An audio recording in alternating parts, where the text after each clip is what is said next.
केदारनाथ में फिर से बर्फबारी का दौर शुरू हो गया है। यहाँ चारों तरफ बर्फ ही बर्फ दिखाई दे रही है। बर्फ की सफेद चादर से ढक गया है केदारनाथ और बताया ये जा रहा है कि अब बर्फबारी के बाद यहाँ मार्च में अब निर्माण कार्य की शुरुआत की जाएगी।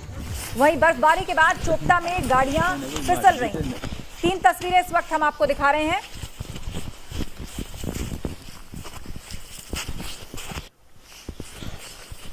लगातार बर्फबारी से किस तरह मुश्किलें बढ़ गई हैं। सड़कों पर गाड़ियों का फिसलना शुरू हो गया है। बर्फबारी का दौर लगातार जारी है। 2 फीट तक बर्फ जम चुकी है। चोपता में सड़कों पर फिसलन हो गई है। गाड़ियों को चलने में दिक्कतें आ रही हैं। लगातार बर्फबारी किस तरह आफत का सबब बनी हुई है।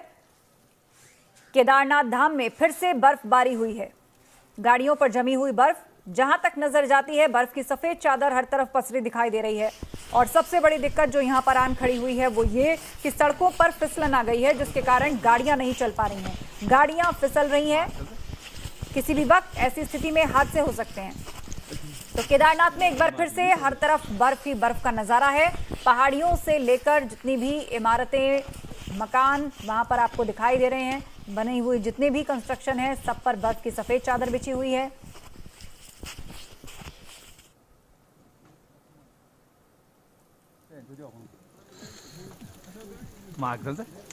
और ये केदारनाथ मंदिर, इसके आसपास का नजारा देखिए। यहाँ भी जहां तक नजर जाएगी बर्फ नजर आएगी।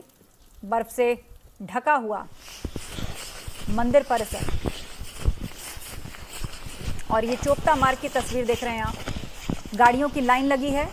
सभी गाड़ियां एक साथ रुकी हुई हैं क्योंकि आगे जाने का रास्ता बंद है। उन पर भी बर्फ जमा हो चुकी है। जो सैलानी यहां पर फंस गए हैं उनको निकालने का काम प्रशासन की तरफ से किया जा रहा है। बर्फबारी का दौर लगातार जारी है। 2 फीट तक खबर आ रही है कि बर्फ यहां पर जम चुकी है। और चोपता में तो वाहन फिसल रहे हैं सड़कों पर, जिससे लोगों को काफी परेशानी हो रही है। देखिए किस तरह हादसे हो रहे हैं वहां पर। 2 व्हीलर इतनी फिसलन सड़क पर कि हादसे का शिकार हो गया। चोटें आई मामूली लोगों को, लेकिन ये बहुत सावधानी बरतने का दौर है। चोपता में वाहन फिसलने लगे हैं। ये देखिए किस तरह लोगों को दिक्कतें हो रही हैं। तो लगातार पहाड़ी इलाकों में बर्फबारी जारी है और मौसम विभाग भी अनुमान लगा चुका है कि आने वाले कुछ दिनों तक ये सिलसिला यूं ही बरकरार रहेगा। एक बार फिर से आपको चोपता मार्ग की तस्वीर दिखाते हैं। 2 व्हीलर से जाते हुए 2 लोग किस तरह फिसल कर गिर पड़े। इस सड़क पर बर्फ पड़ी है, जिसके कारण एक फिसलन की स्थिति पैदा हो गई है। आने जाने वाली गाड़ियां यहां से फिसल रही हैं, 2 व्हीलर खासतौर पर। और ये केदार घाटी की तस्वीर। 2 फीट बर्फ जमी हुई है यहाँ पर। केदारनाथ में भारी बर्फबारी इस वक्त हो रही है। और चोपता रोड पर पीछे की तरफ ये गाड़ियां लाइन लगाकर रुकी खड़ी हैं और इन पर भी बर्फ इकट्ठा हो गई है। फरवरी में अत्यधिक बर्फबारी होती है और हमारी टीम, DDRF की टीम इसका मुआयना करने कुछ दिन पूर्व गई थी। इसका पुनः मुआयना करने हम लोग पुनः 2 सप्ताह के अंतर्गत जाएंगे और इसमें संभवतः मार्च माह से बर्फ सफाई का कार्य भी चालू किया जाएगा ताकि आगामी यात्रा को सुचारू चलाया जा सके। तो उत्तराखंड आपदा में अमरोहा के लापता 5 मजदूर सकुशल मिले हैं। एक राहत भरी खबर इस बीच हमें मिल रही है। एक युवक ने अपने परिजनों को फोन करके सभी के सुरक्षित होने की जानकारी दी है। ग्लेशियर फटने वाली जगह से 5 किलोमीटर दूर आगे मौजूद है ये 5 मजदूर।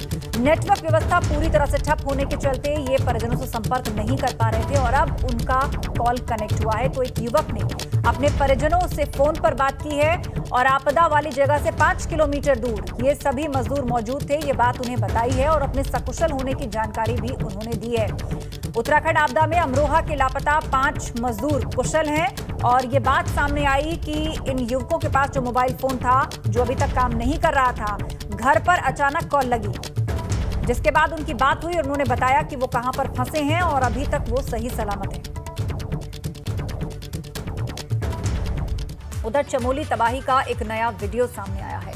इस वीडियो में जान बचाकर लोग भागते हुए दिखाई दे रहे हैं। तपोवन पावर प्रोजेक्ट का ये वीडियो है। 300 किलोमीटर प्रति घंटे की रफ्तार से सैलाब आ रहा है और अपने साथ लोगों को बहाता हुआ ले जा रहा है। लोगों की चीख, उनकी बातें, उनकी आवाज में एक दहशत है।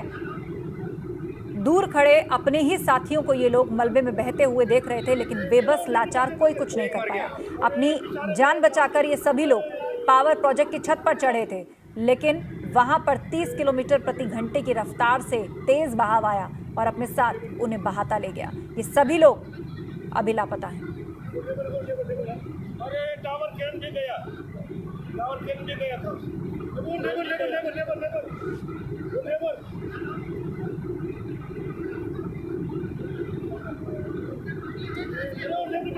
एक मर गया। अरे बेचारे गए काम पे। तो ये वो लोग हैं जो इस घटना से थोड़ी ही दूर पर खड़े हुए थे, अपनी जान बचाकर थोड़ी ऊंचाई पर थे। मोबाइल फोन से इन्होंने इस वीडियो को शूट किया है और बाकायदा मार्क करके बता रहे हैं आपको कि अपनी जान बचाने के लिए टावर के ऊपर कुछ लोग चढ़े थे और देखिए तेज रफ्तार से ये मलबा आया, सैलाब आया और अपने साथ उनको बहाता हुआ ले गया।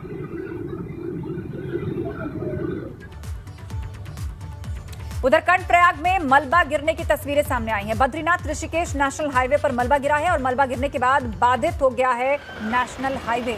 उसकी ताजा तस्वीरें हम आपको दिखा रहे हैं, किस तरह से पहाड़ों से मलबा गिरा और नेशनल हाईवे पर जाकर इकट्ठा हो गया और ये रास्ता हो गया बंद। लोग वहां खड़े रहे जिन्हें आगे जाना था, देखते रहे। ये मलबा धीरे धीरे चट्टान से खिसक कर नीचे आया और हाईवे पर इकट्ठा हो गया। मलबा गिरने की ये लाइव तस्वीरें हम आपको दिखा रहे हैं। लोगों में एक डर है, चीखें उनकी सुनाई दे रही हैं।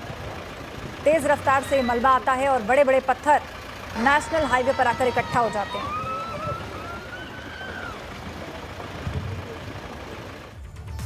उधर दिल्ली हिंसा मामले में एक और आरोपी को गिरफ्तार किया गया है। आरोपी इकबाल सिंह को पुलिस ने गिरफ्तार किया। इकबाल सिंह पर हिंसा फैलाने का आरोप है। दिल्ली पुलिस की स्पेशल सेल ने इकबाल सिंह को गिरफ्तार किया। पंजाब से इकबाल सिंह की गिरफ्तारी हुई है। दिल्ली हिंसा मामले में एक और गिरफ्तारी हुई है और जिस शख्स को गिरफ्तार किया गया है उसका नाम है इकबाल सिंह। पंजाब के होशियारपुर से स्पेशल सेल ने इसको पकड़ा है। और इस वक्त हमारे सहयोगी ओम प्रकाश तिवारी हमारे साथ फोन लाइन पर जुड़ गए हैं। ओम प्रकाश, बताइएगा, 50,000 का इनाम भी इसके ऊपर घोषित था और स्पेशल सेल ने होशियारपुर से इसको पकड़ा है। कैसे कामयाबी मिली स्पेशल सेल को? बिल्कुल, मैं आपको बता दूं, दिल्ली पुलिस की स्पेशल सेल को इन्फॉर्मेशन मिली थी कि ये एक गुरुद्वारे का मुख्य ग्रंथी भी रह चुका है इकबाल सिंह, तो ये होशियारपुर इलाके में छुपा हुआ है। सूचना के आधार पर दिल्ली पुलिस की स्पेशल सेल ने इसे गिरफ्तार कर लिया। दूसरी अहम बात यह है कि शख्स का रोल जो है 26 जनवरी को हिंसा फैलाने और वहां पर झंडा फहराने में मुख्य तौर पर पाया गया था। युवराज सिंह जिस शख्स ने झंडा फहराया था वो भी इस शख्स का बेहद करीबी बताया गया है और इस शख्स के जो वीडियो सामने आए हैं उसमें ये लोगों को उकसा रहा है और जब एक पुलिस वाले ने इन्हें रोकने की कोशिश की तो इसने उन्हें मारने की, उससे जान से मारने के लिए भी भीड़ को उकसाया। तमाम जानकारियों और वीडियो के आधार पर इस शख्स को गिरफ्तार कर लिया गया। इसे दिल्ली लाया गया है। पूछताछ के लिए अब इसे शीघ्र रिमांड पर लाया जाएगा। जी हाँ, बिल्कुल शीघ्र ही रिमांड पर लाया जाएगा। और जैसे आपने बताया कि इसकी भूमिका देखी गई लाल किले पर झंडा फहराने में और वहां पर हिंसा भड़काने में। अब तक कुल मिला के देखा जाए ओम प्रकाश, तो कितनी गिरफ्तारियां हो चुकी हैं हिंसा मामले में? लाल किले के मुख्य आरोपियों के तौर पर 2 गिरफ्तारियां हुई हैं, जिसमें 3 सिद्धू जो इसे कल गिरफ्तार किया गया था और दूसरा इकबाल सिंह जिसे आज गिरफ्तार किया गया है। हालांकि टोटल ओवरऑल 107 से ज्यादा गिरफ्तारियां दिल्ली हिंसा मामले में, दिल्ली किसान आंदोलन हिंसा मामले में हो चुकी हैं, लेकिन मुख्यतः ये अभी तक 2 अहम गिरफ्तारियां हैं और इकबाल सिंह की गिरफ्तारी के बाद इस मामले के जो और अन्य मुख्य आरोपी हैं उनकी भी शीघ्र गिरफ्तारी की संभावना है। बहुत शुक्रिया अपडेट के लिए। तो इकबाल सिंह गिरफ्तार हो गया है, इससे जुड़ी गिरफ्तारियां आगे भी होंगी।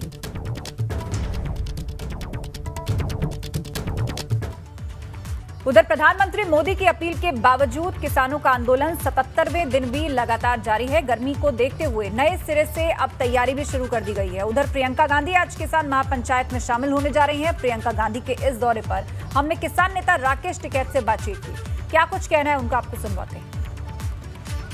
किसान आंदोलन को आज 77 दिन हो गए हैं और लगातार किसान गाजीपुर बॉर्डर पर बैठे हुए हैं। भारतीय किसान यूनियन के राष्ट्रीय प्रवक्ता राकेश टिकैत हमारे साथ हैं। ज़्यादा बात इनसे करते हैं। राकेश जी, 77 दिन हो गए हैं, आखिर हल निकलेगा कैसे? सरकार निकाल लेगी भाई, हमारे तो हाथ में है नहीं। सरकार का कहना है कि किसान निकालेंगे, राकेश टिकैत निकालेंगे।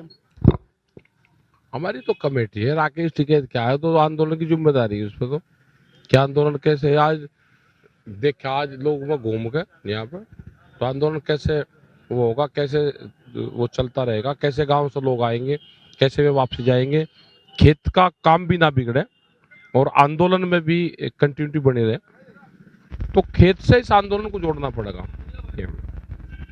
प्रियंका गांधी आज सहारनपुर में, पश्चिमी उत्तर प्रदेश में अच्छा, किसानों की सबसे ज्यादा धमक पश्चिमी उत्तर प्रदेश में, सहारनपुर में। ठीक है। कहीं ना कहीं जो प्रियंका गांधी है इस आंदोलन का लाभ तो नहीं लेना चाहती। अब क्या पता नहीं क्या कौन किसा लाभ लेगा और हानि पहुंचा होगा, तो उनका काम है देखने का, सरकार का है, हमारा काम है। कहीं ना कहीं देखा गया है कि राजनीतिक जो लोग हैं वो इस आंदोलन को अपनी ग्रिप में लेना चाहते हैं। ना यहाँ तो नहीं कोई आ रहा, टेंट नहीं कहीं लग रहा उनका, यहाँ तो नहीं कोई आता। हाँ हो जाएगी, गर्मी की तैयारी तो चली रही, आने दो गर्मी। काफी दिन पहले आपने कूलर मंगाने की बात कही थी। हाँ तो हमें पता है ना कि सरकार बहुत सख्त है, मानने नहीं। क्यों? उधर प्रधानमंत्री कहते हैं कि एक कॉल करिए और हम हाजिर हैं। कौन सा नंबर है, नंबर बता दो। प्रधानमंत्री का भी नंबर आपको बताना पड़ेगा। बताना तो चाहिए नंबर। राकेश टिकैत एक बहुत बड़ा चेहरा है आज के। हम कुछ नहीं, अब तो गाँव खेती करें, गन्ने का भुगतान नहीं हुआ, उस पर रेट नहीं पड़ रहा। अगर एक आधी पर्चियां वे घर वाले नहीं देते, खाता ज्वाइंट करा रखा, सब घर के काट ले। राकेश टिकैत जिनका आज भी वही कहना है जो पहले दिन से कहना था कि बिल वापसी तभी घर वापसी, एमएसपी पर कानून बने। राकेश टिकैत ने अब ये भी कहा है कि हालांकि उन्होंने कहा कि भारतीय किसान यूनियन के जो राष्ट्रीय अध्यक्ष हैं नरेश टिकैत वहां पर वो मीटिंग करेंगे। गाजीपुर बॉर्डर से एबीपी गंगा के लिए मैं शक्ति सिंह। अगली खबर बलिया से आ रही है। महाराज सुहेलदेव की जयंती कार्यक्रम में सुहेलदेव भारतीय समाज पार्टी के अध्यक्ष और योगी सरकार के पूर्व कैबिनेट मंत्री ओम प्रकाश राजभर शामिल हुए। इस दौरान उन्होंने मुख्तार अंसारी के खिलाफ यूपी के योगी सरकार पर सवाल खड़ा किया और कहा कि इस मामले में हिंदू मुस्लिम की राजनीति की जा रही है। ओपी राजभर ने कहा कि मुख्तार अंसारी के खिलाफ 15 मुकदमे हैं, जबकि ब्रजेश सिंह के खिलाफ 105। बावजूद इसके केवल अतीक अहमद और मुख्तार अंसारी पर ही कार्रवाई की जा रही है। 100% ये हिंदू मुसलमान की राजनीति कर रहे हैं। अगर ऐसा नहीं है, मुख्तार अंसारी के खिलाफ 15 मुकदमे हैं, ब्रजेश सिंह के खिलाफ 105 मुकदमे हैं, धनंजय सिंह, अभय सिंह, राठी 100 मुकदमे हैं, उनके खिलाफ कार्रवाई क्यों नहीं? खाली अतीक अहमद दिखते हैं, मुख्तार अंसारी दिखते हैं, यही अपराधी हैं। यही पिछड़े दलित अल्पसंख्यक जो सुई तक नहीं चला सकता, वही सुई को पकड़ कर रास्ता गैंगस्टर लगा के उसका काउंटर हो रहा है। तो ओपी राजभर ने यह आरोप लगाया है कि मुख्तार अंसारी के खिलाफ यूपी की योगी सरकार ताबड़तोड़ कार्रवाइयां कर रही है और उस मामले में हिंदू मुस्लिम की राजनीति खुलकर हो रही है। ओपी राजभर ने कहा कि मुख्तार अंसारी के खिलाफ 15 मुकदमे हैं, जबकि ब्रजेश सिंह के खिलाफ 105। ज्यादा अपडेट के लिए रुक करते हैं, हमारे ब्यूरो चीफ वीरेश पांडे हमारे साथ फोन लाइन पर जुड़ चुके हैं। वीरेश, बताइएगा, ओपी राजभर कह रहे हैं हिंदू मुस्लिम की राजनीति हो रही है, जो व्यक्ति सुई नहीं पकड़ सकता उस पर गैंगस्टर एक्ट लगाए जा रहे हैं। देखिए, अगर ओम प्रकाश राजभर, मुख्तार अंसारी की हम बात करें तो ओम प्रकाश राजभर को जो जानता है, जो मुख्तार अंसारी को जानता है, जो गाजीपुर, मऊ, बलिया और देवरिया की राजनीति को जानता है, वो ये जानता है कि मुख्तार अंसारी और ओम प्रकाश राजभर के बीच बहुत गहरी मित्रता है, पहले से भी है और अभी भी है। बहुत ज्यादा दोनों एक दूसरे को प्यार करते हैं और ये साथ मिलकर चुनाव भी लड़ चुके हैं। और मैं आपको बताऊं कि मऊ में जब भारतीय जनता पार्टी से गठबंधन हुआ था ओम प्रकाश राजभर की पार्टी की, तो अंदर खाने की खबर है कि मुख्तार अंसारी ने ओम प्रकाश राजभर से ये कहा कि गठबंधन में मऊ की सीट आप ले लो, यानी भारतीय जनता पार्टी का वहां प्रत्याशी न हो, राजभर की पार्टी का हो। राजभर ने दबाव डाला, भारतीय जनता पार्टी ने मऊ की सीट राजभर के कोटे में दी और राजभर ने ऐसे प्रत्याशी को उतारा मुख्तार अंसारी के कहने पर जो बहुत ही कमजोर था और अंततः मुख्तार अंसारी वहां से विजयी घोषित हुए। यानी जो भी उस पूर्वांचल की राजनीति को जानता हो, ये जानता है कि ओम प्रकाश राजभर और मुख्तार अंसारी, अफजाल अंसारी के घराने से उनका क्या संबंध है। बहुत लोग ये कहते हैं, सोर्सेज से अगर हम माने, बहुत लोग ये कहते हैं कि मुख्तार अंसारी फंडिंग करते हैं ओम प्रकाश राजभर की पार्टी को। ओम प्रकाश राजभर की पार्टी अगर जिंदा है तो उसके सबसे बड़े फंडर मुख्तार अंसारी, अफजाल अंसारी और उनका घराना है। तो ये बहुत पुराना रिश्ता है उनका और रिश्तों को निभाने की कोशिश ओम प्रकाश राजभर कर रहे हैं। ओम प्रकाश राजभर हमेशा अच्छी तरीके से और बड़बोले मंत्री रहे योगी सरकार के, और राजनीति में वो किसी का उधार नहीं छोड़ते हैं और हमेशा जो बात अच्छी बात यह है कि वो हर बात बहुत साफ सफाई से बात करते हैं, किसी चीज को छुपाने की कोशिश नहीं करते हैं। आज की राजनीति में जब लोग पीछे से वार करते हैं तो ओम प्रकाश राजभर की ये खासियत है जिसकी मैं तारीफ करूंगा कि आज की राजनीति में वो सीधे वार करते हैं। योगी आदित्यनाथ की सरकार में जब वो मंत्री थे तो सीधे मुख्यमंत्री से भिड़ गए, पूरी सरकार से भिड़ गए, अमित शाह और नरेंद्र मोदी से भिड़ गए। ये उनकी खासियत है, कोई चीज छुपाते नहीं है। लेकिन इसी क्रम में उन्होंने ये भी नहीं छुपाया कि मुख्तार अंसारी और उनके बीच बेहद ही करीबी रिश्ते हैं और मुख्तार अंसारी के लिए वो कोई भी बात कह सकते हैं, उनके पक्ष में खड़े हो सकते हैं। ये पूर्वांचल की राजनीति जो जानता हो ये जानता है कि राजभर और मुख्तार अंसारी और अफजाल अंसारी उनके बीच में क्या संबंध। जी हाँ, जानकारी के लिए बहुत शुक्रिया। तो मुख्तार अंसारी को लेकर और ब्रजेश सिंह को लेकर हिंदू मुस्लिम राजनीति का आरोप योगी सरकार पर लगा रहे हैं ओपी राजभर। मेरठ में दिल्ली गेट पुलिस ने मुठभेड़ में 3 शातिर लुटेरों को अवैध शस्त्र और वाहन के साथ गिरफ्तार किया है। पुलिस को सूचना मिली थी कि बीते दिनों लूट की घटना को अंजाम देने वाले बदमाश टाउन हॉल में एक पार्क में बैठे हुए हैं जो किसी घटना की फिराक में है। इस इंफॉर्मेशन पर फौरन पुलिस द्वारा घेराबंदी की गई। जब बदमाशों को गिरफ्तार करने की कोशिश की गई तो उन्होंने पुलिस पार्टी पर जान से मारने की नीयत से फायर किया। पुलिस के काउंटर फायर में 3 बदमाश घायल हुए हैं। बदमाशों के पास से चोरी की स्कूटी और हथियार बरामद किए गए हैं।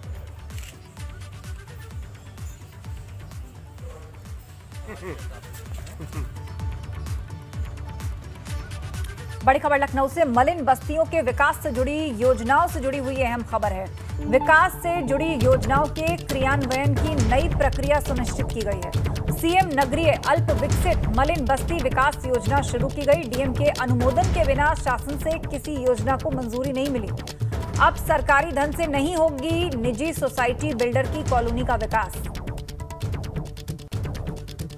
तो अब सरकारी धन से नहीं होगा किसी भी निजी सोसाइटी का विकास।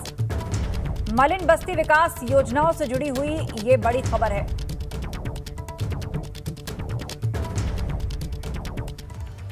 बड़ी खबर, कुंभ के लिए दी जाएगी स्पेशल ट्रेनिंग। पुलिस के जवानों को एसएसजी कमांडो देंगे ट्रेनिंग। बसंत पंचमी के बाद पुलिस लाइन में शुरू होगी ट्रेनिंग। ट्रेनिंग का मेला आईजी ने निर्णय लिया है। तो हरिद्वार कुंभ के लिए जिन पुलिसकर्मियों की ड्यूटी लगेगी उनको एसएसजी कमांडो ट्रेनिंग देंगे। बसंत पंचमी के बाद पुलिस लाइन में ये ट्रेनिंग शुरू की जाएगी।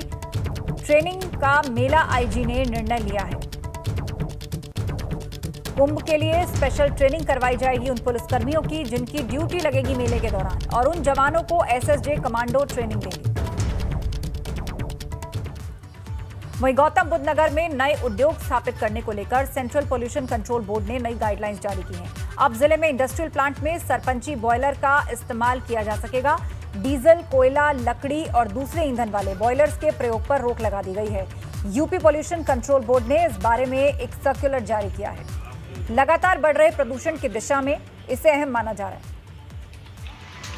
इस एनसीआर के गौतम बुद्ध नगर में किसी भी प्रकार से हमने रात्रि में भी जांच की है, दिन में भी जांच की है, विभिन्न समय पे जांच की, औचक निरीक्षण करे हैं।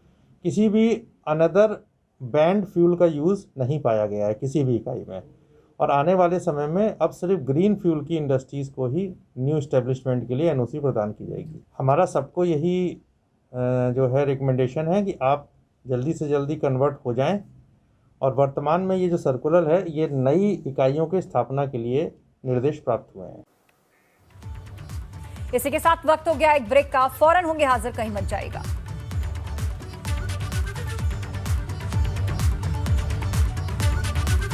आपके सरोकार से जुड़े सुलगते सवाल उठाएंगे हम। जल्द आ रहा है एबीपी गंगा पर